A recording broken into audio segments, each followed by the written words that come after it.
ये क्वेश्चन करते हैं। एक मेटालिक रिंग है ना, रेडियस इसका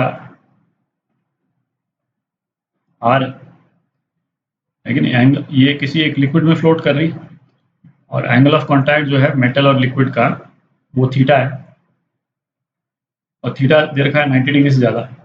तो इसका मतलब जो है लिक्विड का सरफेस जो बेंड करेगा वो इस तरह से करेगा जैसा मैंने दिखा रखा है। ठीक है। अच्छा, ये फ्लोट कर रही है तो कुछ वॉल्यूम जो है इसका रिंग का वो इसके अंदर भी है ना, लिक्विड के अंदर भी है ना। इफ वी डब्ल्यू जो है वो वॉल्यूम ऑफ लिक्विड डिस्प्लेस्ड बोल रहा है, तो ये थोड़ा सा सबमर्ज भी की हुई है लिक्विड के अंदर रिंग। ठीक है। सरफेस टेंशन दे रखा है, डेंसिटी ऑफ लिक्विड दे रखा है, तो पूछा है कि वेट क्या होगा, है ना, रिंग का वेट क्या है। तो ऐसा करते हैं, इसका ना एक एनलार्ज फॉर्म बना लेते हैं, उससे वो देखने में इजी हो जाएगा थोड़ा। अच्छा, ये मैंने रिंग का साइड व्यू बनाया है ना, ये फ्लैट लग रहा है देखने में यहाँ से, क्योंकि साइड मतलब काफ़ी ज़्यादा एनलार्ज है। तो आप सोचिए जो ये वाला जो पोर्शन है, केवल ये वाला पोर्शन, इसको मैंने यहाँ पे बनाया। ठीक है। तो अब ये कुछ पोर्शन तो जो है इसका रिंग का पानी में सबमर्ज्ड है, इसमें लिक्विड में सबमर्ज्ड है। तो सपोज ये वाला पोर्शन जो है इसका लिक्विड में सबमर्ज्ड है। ठीक है। इतना जो है इसका लिक्विड में सबमर्ज्ड है, और ये जो है लिक्विड का सरफेस है जो रिंग के जस्ट बाद शुरू होता है। ठीक है। अच्छा, क्या दे रखा है, ये मैंने इसलिए ये बनाया है क्योंकि एंगल ऑफ कॉन्टैक्ट जो है ग्रेटर देन 90 डिग्री दे रखा है। ठीक है। तो एंगल ऑफ कॉन्टैक्ट कितना हुआ यहाँ पे, ये एंगल ऑफ कॉन्टैक्ट हुआ, लिक्विड के अंदर वाला जो पोर्शन होता है वो एंगल ऑफ कॉन्टैक्ट होता है। अच्छा, सरफेस टेंशन के एक्ट करने का डायरेक्शन क्या होगा, ये डायरेक्शन होगा सरफेस टेंशन के एक्ट करने का। ठीक है। और ये वाला एंगल क्या हुआ, ये वाला एंगल 180 माइनस थीटा हो गया। ठीक है। अच्छा, अब सरफेस टेंशन के कारण रिंग पे वर्टिकल डायरेक्शन में क्या फोर्स एक्ट कर रहा है, सरफेस टेंशन का वर्टिकल कंपोनेंट जो है वो तो ये हो गया। ठीक है। T cos 180 minus theta. ठीक है। तो अब हमको रिंग का वेट पता करना है।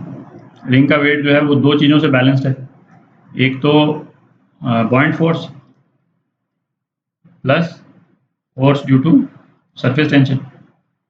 बॉइंट फोर्स कितना हुआ, हमको वॉल्यूम दे रखा है पानी में, तो बॉइंट फोर्स हो गया वी डब्ल्यू, है ना, जितना वॉल्यूम लिक्विड का डिस्प्लेस हुआ इनटू डेंसिटी ऑफ लिक्विड और ग्रेविटी। ठीक है, ये तो बॉइंट फोर्स हो गया। और सरफेस टेंशन के कारण वर्टिकल कंपोनेंट, सरफेस टेंशन का भी वर्टिकल कंपोनेंट। ठीक है। तो वर्टिकल कंपोनेंट क्या हुआ इसका, T cos 180 minus theta multiplied by 2 pi R, 2 pi R. ठीक है। अच्छा, ये तो रिंग है ना, तो रिंग में एक तो ये बाहर वाला पोर्शन है। अच्छा, और ये जो ये अंदर वाला जो पोर्शन है ये भी लिक्विड के अंदर है, तो ये इसका सरफेस भी इस तरह से ये ऐसे करके जाएगा, दिख रहा है, रिंग तो अंदर है ना।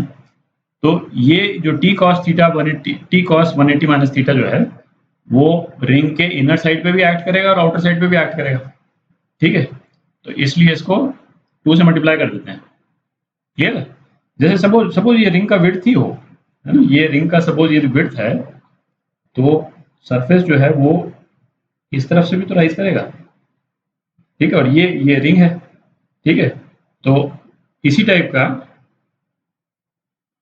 ये सरफेस टेंशन का फोर्स, और सरफेस टेंशन का जो वर्टिकल कंपोनेंट है टी कॉस 180 माइनस थीटा, ये इस तरफ भी एक्ट करेगा। ठीक है। और ये टी है, ये टी, तो आउटर साइड पे भी करेगा, इनर साइड पे भी करेगा, इसलिए मैंने 2 से मल्टीप्लाई कर दिया।